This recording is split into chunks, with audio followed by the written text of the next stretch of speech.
태영건설 위기, 분양대금 다 날린다. 그럴 수 있을까요? 저는요, 태영건설이 지금 워크아웃으로 가지 않고요, 법정관리로 가잖아요.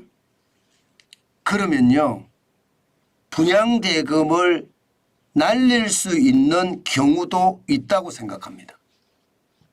예를 들어서 말입니다. 이런 경우예요. 예, 태영건설이 분양보증 비의무 사업장, 적어도 전국에 10개는 있습니다. 분양보증 비의무 사업장.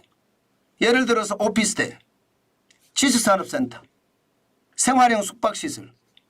여기는요, 분양보증을 안 받아도 되거든요. 안 받은 사업장이에요. 안 받은 사업장들은 어떻게 될까요, 여러분?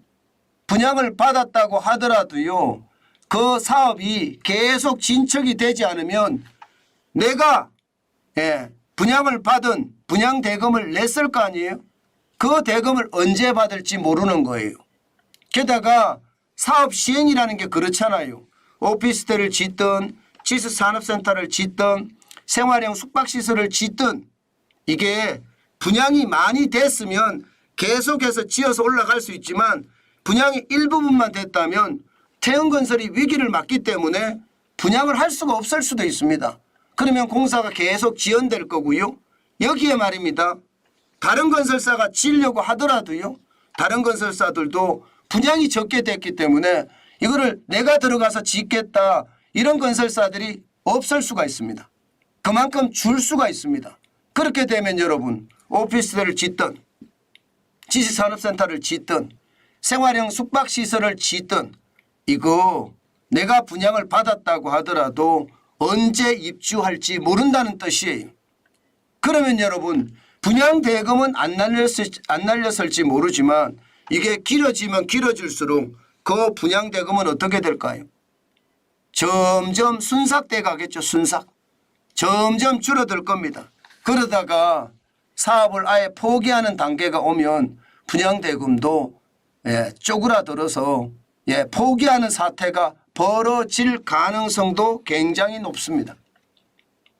그나마 다행인 것은요, 분양 보증을 받은 사업장들 있죠.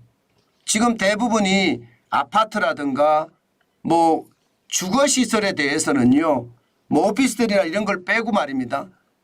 주거시설에 대해서는 분양 보증을 받았습니다. 지금 전체 프로젝트 파이낸싱 PF 사업장은 60개 정도 되고요. 이 중에 말입니다. 분양 계약자가 있는 사업장은 22곳입니다. 여기에 19,869세대가 받았는데 여기는 사업을 계속합니다. 여기에다가 14곳은요. 분양보증 사업장이니까 분양보증 사업장 12,395세대도 이거 계속 짓습니다. 왜냐하면요. 태영건설이 못 짓는다고 하더라도요. 휴거가 질 겁니다. 휴거. 주택도시보전공사 말입니다. 여기가 보증을 받았기 때문에 남은 공사를 직접 진행할 수가 있고요. 만약에 말입니다. 수분양자 3분의 2가 원하면요. 이 주택도시보전공사 휴거는요.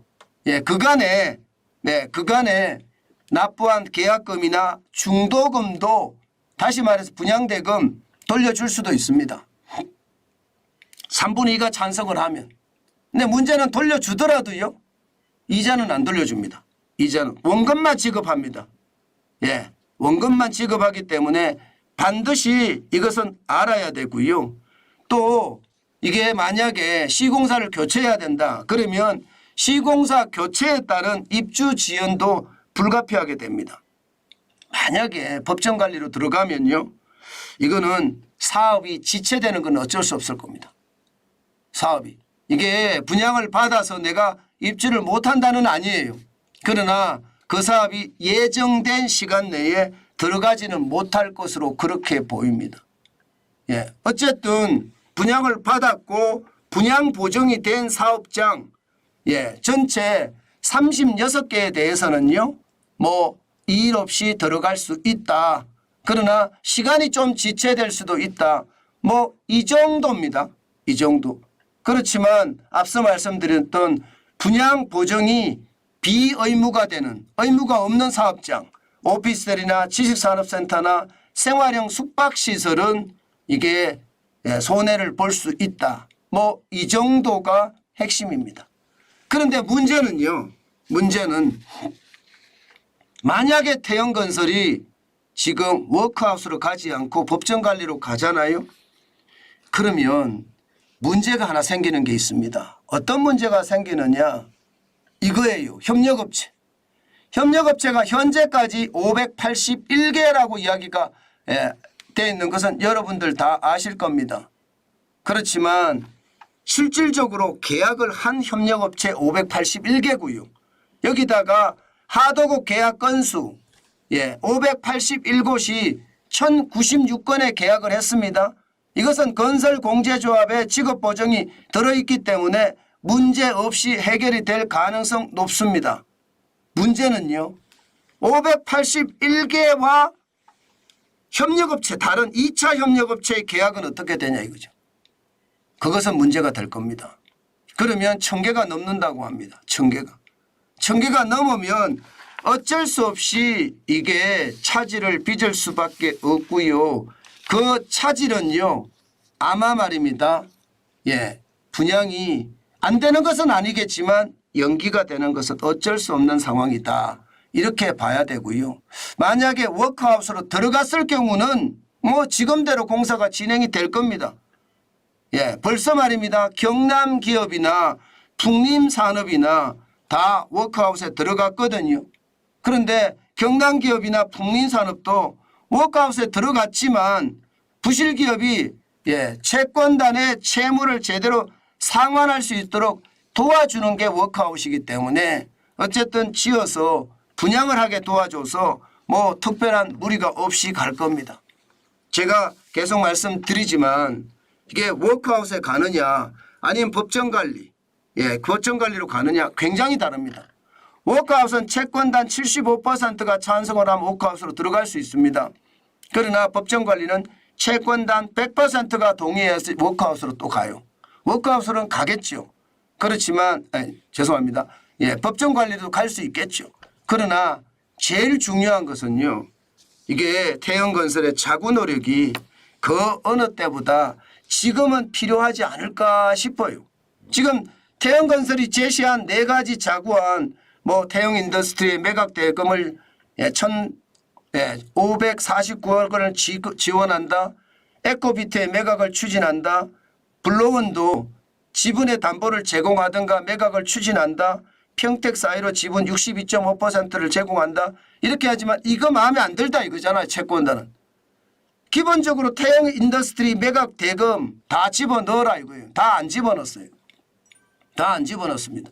그렇기 때문에 이거부터 먼저 집어넣어라. 그래야지 진정성을 느낄 수 있을 거다. 실제 태영인더스트리 매각 대금 890억 원은 다른 데다 지원을 했거든요.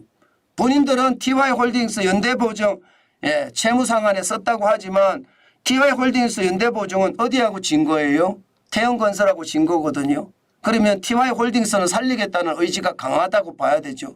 이거 채권단이 못 믿겠다는 거 아니에요. 그래서 사재 출연해라 이런 뜻이죠. 이거는 당연히 내놓고 사재 출연까지 해라. 그러면 워크아웃에 갈 수 있다. 아마 오늘 내로 결정이 나겠지만요. 중요한 것은 워크아웃이 됐을 때는 좀 피해가 좀 줄어들고요. 이게 법정관리로 갔을 때는 그 피해가 좀 더 늘어날 겁니다. 우리는 반드시 지금 태영건설의 어떤 방향성 알고는 있어야 되고요. 특히 말입니다. 여러분들 중에는 태영건설에 투자하시는 분들이 많아요. 주식을 사시는 분들이 많아요. 이게 많이 떨어졌으니까 워크아웃에 들어가면 이게 당연히 올라갈 거고 태영건설은 지금 보면 전체 보면 에코비트 지분만 매각하면 살아날 수 있는 그런 어떤 흐름을 가져가니까 투자하겠다 이런 사람들이 많은데 진짜 조심하셔야 돼요. 절대로 급하게 투자하지 마세요. 저는 시장을 볼 때 물론 기회죠. 기회가 될 수도 있습니다. 그러나 이렇게 기회가 되는 걸 투자하다 보면 사람 못 살아요. 우리는요. 생업에 열심히 종사하면서 조금 투자하는 것. 저는 거기에 대해서는 찬성이지만 무리하게 시장을 보는 것은 무조건 반대입니다. 진짜 조심하시고 또 조심하셔야 되는 것 잊지 말았으면 좋겠습니다. 무리한 투자 하지 마시고요. 아셨죠? 네.